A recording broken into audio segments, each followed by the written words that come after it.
Merci, mesdames, messieurs, garçons et filles. Bravo de vous brancher sur le web et YouTube à travers TVC9 et TV Témis pour vous informer, capter l'actualité qui vous concerne. En manchette aujourd'hui, François Legault qui se nomme ministre responsable et visite maintenant son Abitibi-Témiscamingue. D'abord, la visite de M. Legault, ça s'inscrivait dans un premier contact. M. Legault, je le rappelle, est accompagné de Jean-François Simard, le nouveau ministre des Ressources naturelles et de la Forêt, et de la personne de son cabinet qui est en charge des dossiers de la région, de l'Abitibi-Témiscamingue, Mme Geneviève Bellil. Parlons de la loi 97, une vingtaine de citoyennes et citoyens de la communauté autochtone de la Témiscamingue First Nation à Notre-Dame-du-Nord qui ont manifesté lundi dernier. Richard Kernin, je suis directeur général ici à Témiscamingue First Nation.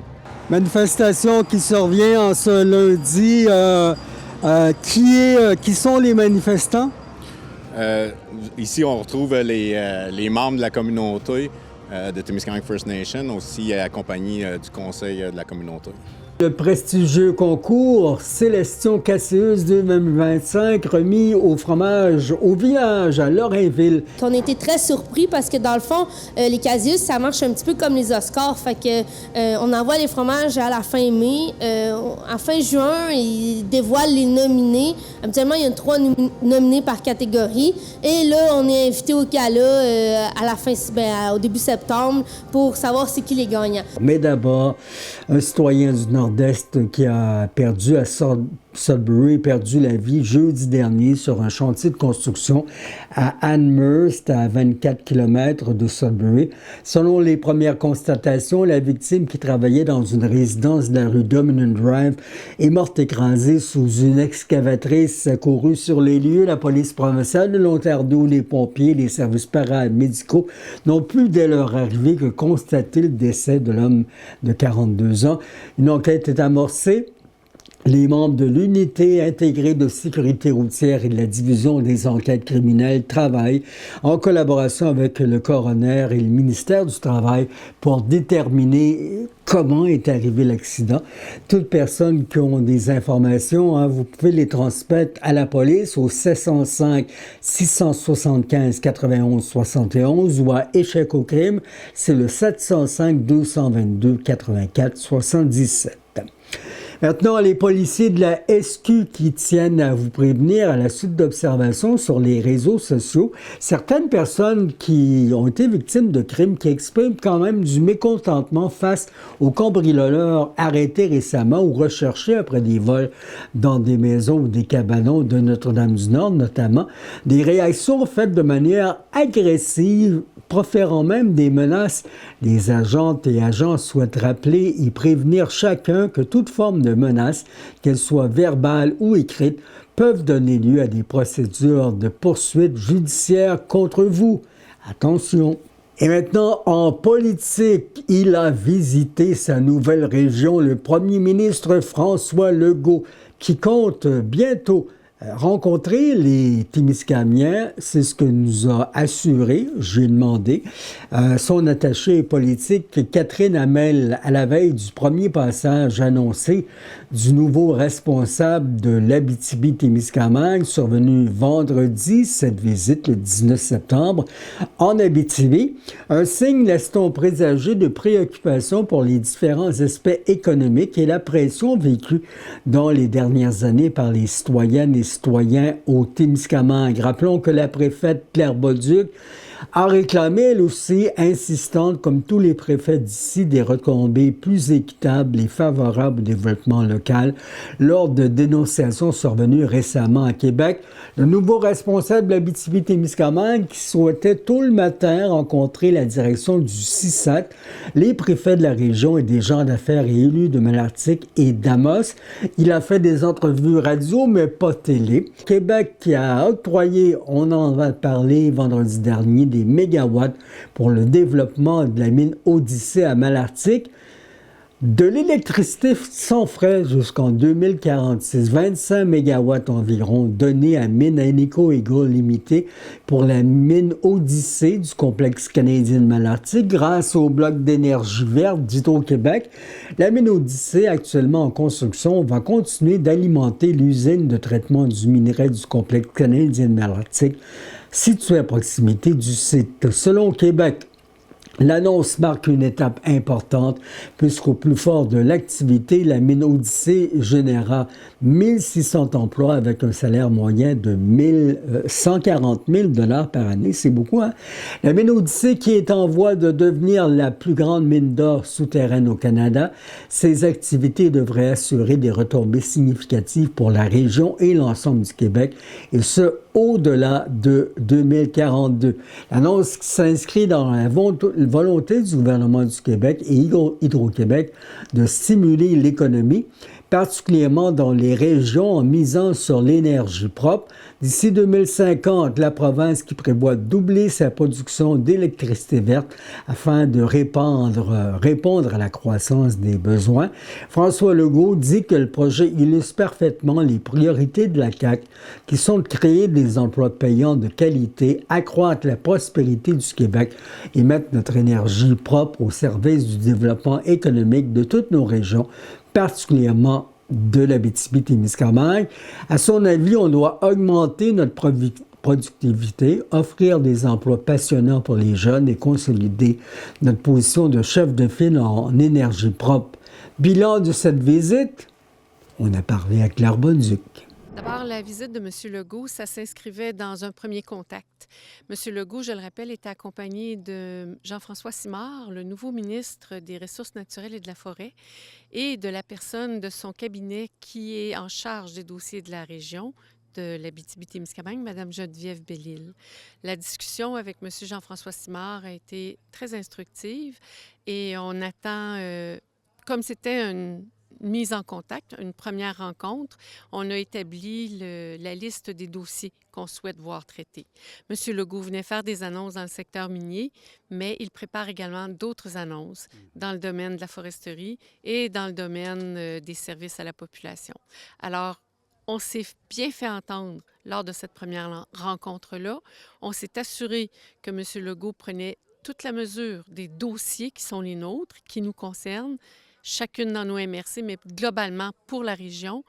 Et la suite des choses, ça se déroulait dès ce matin avec des discussions téléphoniques avec les principaux interlocuteurs avec qui on travaillera dans les prochaines semaines. Donc, l'avion est réservé pour revenir. L'avion est réservé pour revenir. Il faut savoir qu'on est en période électorale. C'était une exception totale qu'a fait M. Legault vendredi dernier. À partir du moment où les élections électorales sont déclenchées, la période de mise en candidature, tous les ministres ont la consigne ferme de ne pas rencontrer les personnes qui sont des élus municipaux, préfets, maires, conseillers. Les gens sont en campagne électorale. M. Legault a fait une entorse pour nous rencontrer.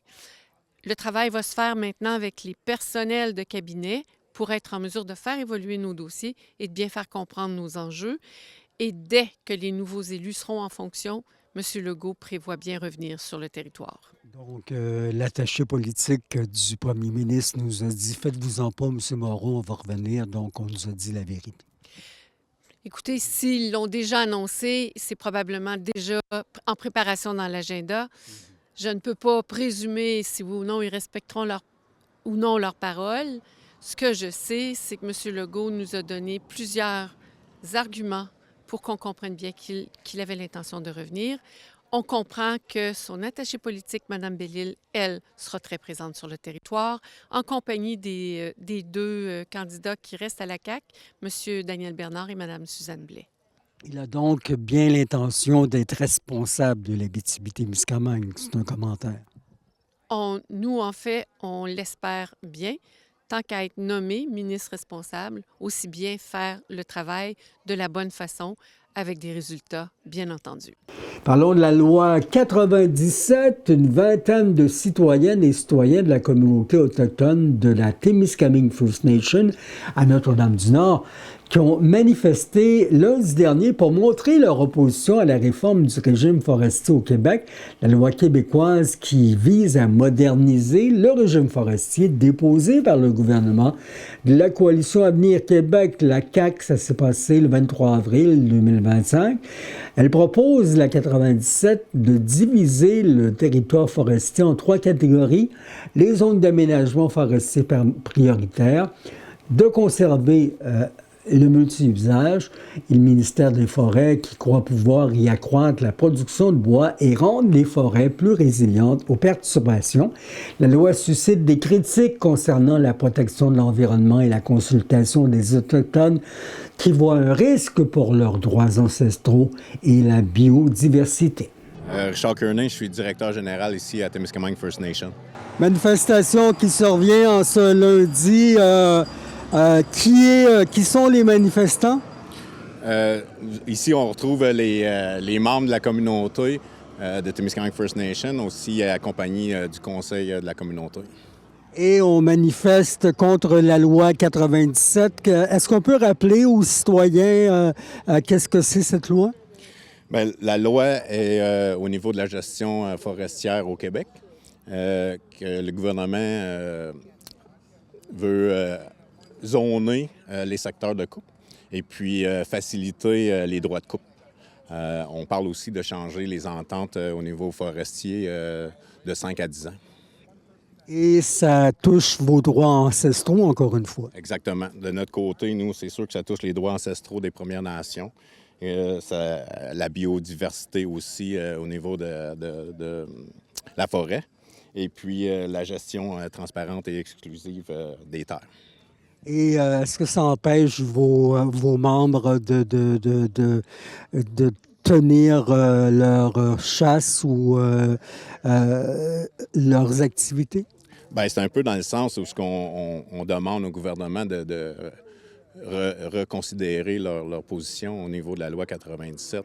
Et ce qu'on demande, c'est juste de prendre le temps de bien consulter puis de s'assurer qu'on protège justement nos droits ancestraux puis nos sites culturels. C'est ça.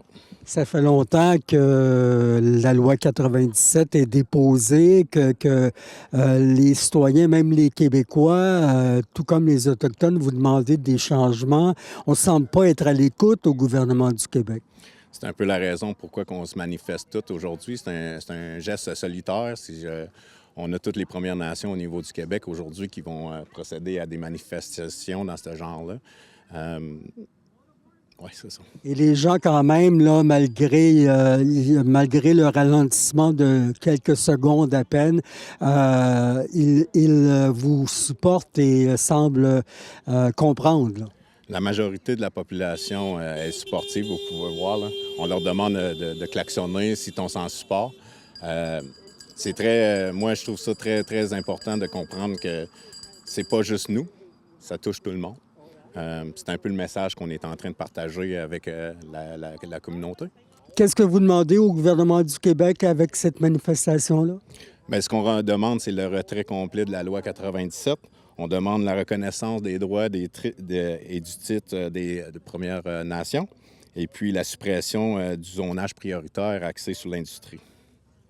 Bien, merci d'avoir pris du temps pour nous en parler. Bien, un gros merci beaucoup de vous être présenté sur le site aujourd'hui. L'Université du Québec en Abitibi-Témiscamingue franchit une nouvelle étape déterminante avec la création de son Institut de recherche en agriculture et agroalimentaire basé au centre du Témiscamingue. L'Institut se consacrera à la recherche, à la formation et au transfert de connaissances en agriculture et agroalimentaire avec une expertise marquée en agroécologie des territoires agri-forestiers. C'est ce que confirme le prestigieux concours Célestion Cassius 2025 remis au fromage au village à Lorrainville. Ça a été gagné mercredi soir dernier. Mention spéciale distinction 2025. Fromage biologique pour le Fleury du Versant. Une surprise au gala tenu au Manège militaire de Québec. Distinction attribuée au fromage certifié biologique qui a obtenu la meilleure note lors de l'évaluation sensorielle parmi les fromages biologiques inscrits au concours, toutes catégories confondues. Le Fleury du Versant Nord, qui est un fromage à pâte molle affiné en surface, fabriqué à partir de lait biologique qui vient de la ferme J.M.A. Gauthier à Lorrainville. 200 fromages de 28 fromageries québécoises étaient soumis aux 26 experts, membres du jury de la sélection Casséus 2025. C'est le plus important événement de reconnaissance et de valorisation de l'industrie du fromage au Québec. Concours qui est ouvert à tous les fromagers, peu importe la taille de l'entreprise, le type de fromage qu'ils fabriquent ou le lait utilisé. Anne Barrette, la présidente du fromage au village, commente en recevant l'honneur être très fière. Pour elle, c'est une reconnaissance du travail passionné de toutes les équipes et leurs fournisseurs en lait biologique. Cette année, le fromage au village, qui est le seul lauréat de l'Abitibi-Témiscamingue, confirme une fois de plus sa place parmi les fromagers d'exception du Québec. Le fromage au village qui participe assidûment au concours Sélection Casséus, c'est son 3e prix. Et ces fromages se sont mérités des distinctions qui n'arrêtent pas au fil des ans. Le concours Sélection Casséus, qui est l'occasion de faire rayonner l'industrie fromagère. TV Témis vous félicite en vous offrant cette entrevue. Récemment, encore une fois, et à chaque fois, je pense que les gens de l'Abitibi et du Témiscamingue surtout sont très fiers. Un autre Casséus remporté par la fromagerie au village. Comment vous réagissez là, quelques jours après? Bien, c'est sûr que c'est une des rares fois aussi qu'on a été très surpris parce que dans le fond, les Casséus, ça marche un petit peu comme les Oscars. Fait que on envoie les fromages à la fin mai. À fin juin, ils dévoilent les nominés. Habituellement, il y a 3 nominés par catégorie. Et là, on est invité au gala à la fin, au début septembre pour savoir c'est qui les gagnants. Cette année, on s'est fait fortement insister d'être présent, même si on n'avait pas de fromage en nomination. Fait qu'on est parti quand même vers Québec avec un questionnement que c'est qu'on va faire là. Fait que là, finalement, on a gagné avec un fromage la mention meilleur biologique. Donc, c'était vraiment le fun parce que c'est la gamme qu'on travaille dernièrement. Fait que, tu sais, le fromage n'est même pas distribué partout au Québec. Oui, même nous, là, qui sont des fidèles de vos grandes marques, de vos fromages, on ne le connaissait même pas. Non, exactement. Il est juste disponible à la boutique là, depuis le début de l'été. Fait que ça a été vraiment une surprise qu'il soit gagnant. Puis c'est ça, fait que ça nous donne un grand coup de main parce que le hasard fait bien les choses. On allait le présenter cette semaine. Notre distributeur le présentait cette semaine dans les grandes bannières. Donc, ils n'ont comme pas trop eu le choix là, de le prendre en considération. Fait que ça augure bien pour la suite des choses pour qu'il soit, par exemple, dans les IGA, mais partout au Québec. Là. Fait que ça nous a donné un bon coup de main d'avoir ça. Et ça donne une tape dans le dos, ça, parce que, évidemment, d'être certifié, je me trompe pas, le meilleur fromage biologique au Québec, c'est une méchante tape dans le dos. Bien, c'est super le fun. En plus, ici, le lait biologique vient d'une seule ferme, de la ferme J.M.A. Gauthier, qui avait gagné plusieurs prix aussi pour leur excellence de lait. Donc là, d'arriver puis d'avoir la combinaison un peu des deux, que là, le lait est certifié le meilleur lait, là, le fromage est le meilleur fromage. Donc, c'est un beau travail d'équipe. On a travaillé très fort dans les dernières années pour avoir cette certification-là, que ce soit la ferme et nous. On a eu beaucoup d'embûches au niveau de ça. Donc là, d'avoir toute cette reconnaissance-là, bien, ça montre que notre travail a porté fruit. Puis on espère que la suite des choses soit très bonne pour ce produit-là.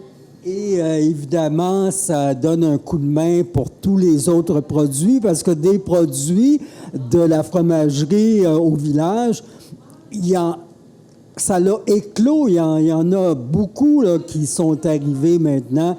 Puis nos petites briques de fromage qu'on connaît depuis au-delà de 20 ans, bien là, ils sont accompagnés de beaucoup d'autres au IGA ou ici à la boutique. Là, ça va bien, la fromagerie. Bien, c'est sûr qu'on travaille à faire différents produits pour avoir, dans le fond, à chaque fois qu'on va porter des produits, mettons comme chez GA, bien, d'en avoir plus à déposer. Donc, puis on est à l'écoute aussi de nos clients. Donc, dernièrement, il y a un client qui m'a demandé du râpé.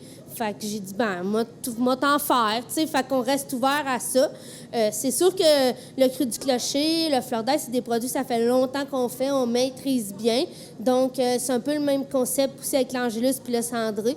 Donc là, on s'est permis d'ouvrir un peu plus nos horizons. On a d'autres gens aussi qui travaillent de d'autres nationalités. Donc, ça nous donne aussi des fois des idées de qu'est-ce qui se fait dans d'autres pays. Donc, aussi, on a du kéfir sur demande spéciale, là, qui est un produit typiquement maghrébien. Fait que des beaux yogourts à boire. Fait que c'est un petit peu plus acide là, pour les Québécois et moins sucré que du vrai yogourt à boire, mais c'est un produit vraiment le fun. Fait que c'est la même chose. On travaille avec un chef aussi pour faire un petit crémeux qui ressemble un fromage à tartiner qui ressemble au petit crémeux là, de Boivin.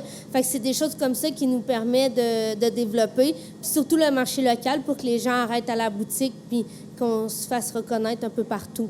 Vous êtes bien supporté là, avec les années. Bon, ça fait quel âge la fromagerie au village? Bon, moi, j'ai travaillé beaucoup j'ai jasé avec Hélène Lessard, qui a travaillé fort avec vous et à développer tout ça. Alors, on a quel âge maintenant, la fromagerie? On a parti en 1996, fait que ça nous donne 30 ans. Donc, c'est ça. Donc, c'est quand même bien. On est aux nouvelles installations depuis 2017. Donc, ça fait quand même un petit bout qu'on est ici. Donc, c'est vraiment... Puis ça nous a permis aussi, avec l'agrandissement, le déménagement, d'avoir aussi différents équipements pour faire des nouveaux produits. Donc, l'engouement s'est développé avec les KCUS, mais aussi avec l'appui des gens de la place, hein? Ah oui, vraiment, le Témiscamingue et l'Abitibi ont été très importants pour nous. Ils sont encore vraiment, là, grâce à eux, ça nous permet de faire plein de choses. Fait que vraiment, c'est super le fun aussi d'aller à l'extérieur puis de vendre chez Costco. Puis on sait que c'est une fierté pour plein de gens quand ils voient le cru du clocher chez Costco puis que là, ils sont comme « Ah, c'est un fromage d'ici ». Donc, c'est vraiment le fun. C'est une autre sorte de travail, mais ça nous permet de faire des trucs comme ça, de travailler, aller chez Costco, les ventes locales ici. Fait que vraiment, on aime bien ça.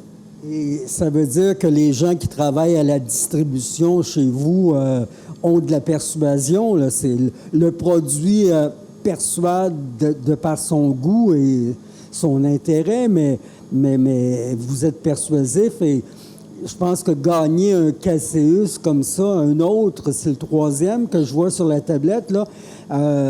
Encore une fois, votre équipe doit être fière Oui, vraiment, l'équipe était très fière. Bon, c'est sûr qu'au début, ça a été quand même une surprise parce qu'on n'était pas en nomination, donc d'organiser pour qu'on puisse aller à Québec, qui n'est pas tout à fait à côté non plus. Fait qu'il a fallu s'organiser. L'équipe nous a soutenus là-dedans. Fait qu'on a organisé tout ça. Ils étaient tous très contents de gagner. Puis, tu sais, c'est un prix aussi d'équipe, là. C'est pas juste moi. Fait qu'on est vraiment tous contents de ça.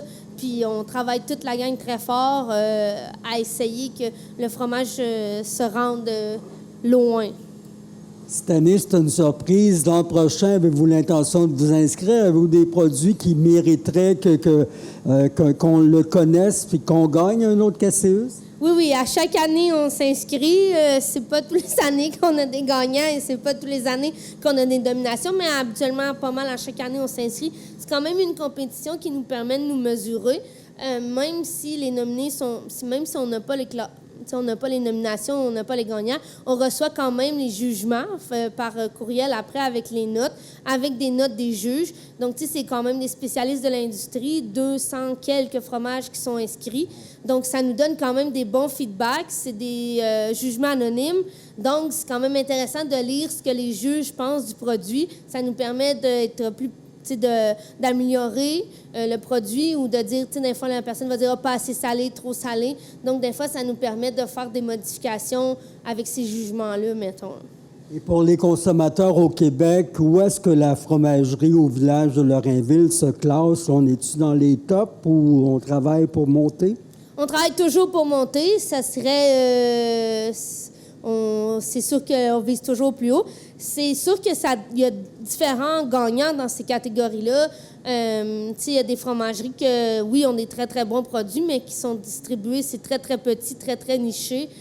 Inversement, des fromageries qui vendent énormément, qui ont de la difficulté à gagner, donc avec des renommées quand même assez internationales. Alors, des fois, cette année, Agropur n'a aucun prix, là, donc, et qui est quand même une très bonne fromagerie. Donc, c'est Saputo, ça? Les deux, mais on ne sait pas s'ils se sont inscrits parce que, on ne sait pas dans quelle classe ou tout ça. Mais cette année, c'est beaucoup des fromageries de notre grosseur qui ont gagné. Fait que c'est intéressant.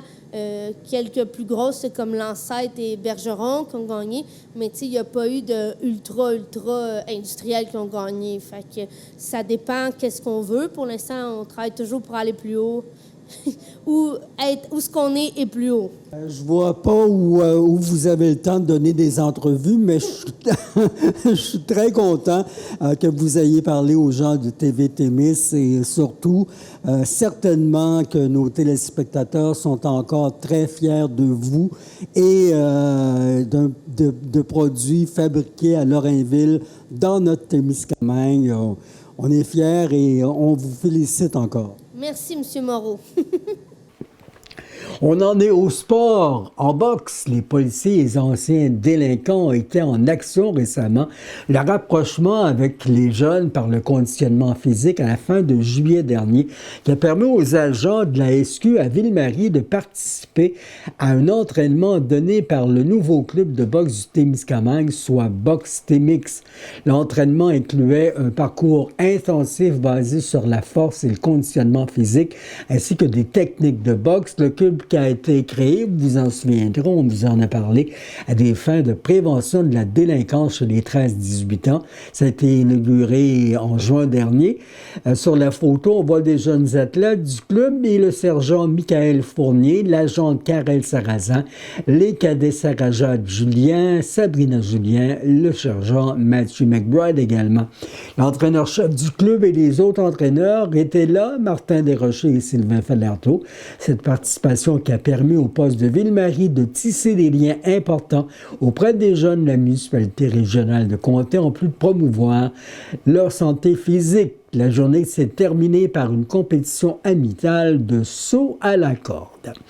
Parlons hockey de la Great Major Hockey League. Ceux qui, avec le retrait du Titan du Témiscamingue et du Bécard de Sanders, sont maintenant les seuls représentants de la région. Les Pirates de Ville-Marie semblent bien vouloir démontrer qu'ils auront encore du caractère cette saison. Défait sévèrement 8-2 vendredi dernier à Sturgeon Falls par les Lynx de West Nipissing. Ville-Marie qui a bataillé ferme le lendemain devant ses partisans, influent à leurs grands joueurs, revers de 7-3 à Nipissing.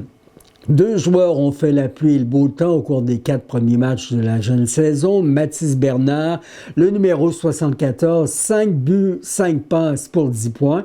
Dylan Rivière, le numéro 88, qui a ajouté 2 autres filets à sa fiche. Il a déjà jusqu'ici 8 points avec seulement 4 matchs de jouer. À souligner aussi devant les buts la solidité du gardien Mathis Lucier, 119 lancés qu'il a reçus en 3 rencontres, moyenne de tir quand même de 40 par match. On termine là-dessus pour ce bulletin, Madame, Monsieur. Jeunes, moins jeunes, merci de votre attention. Revenez-nous vendredi pour d'autres nouvelles. On apprécie vraiment votre présence à cette autre Info Témis. Bonne fin de journée. À plus, le Témiscamingue.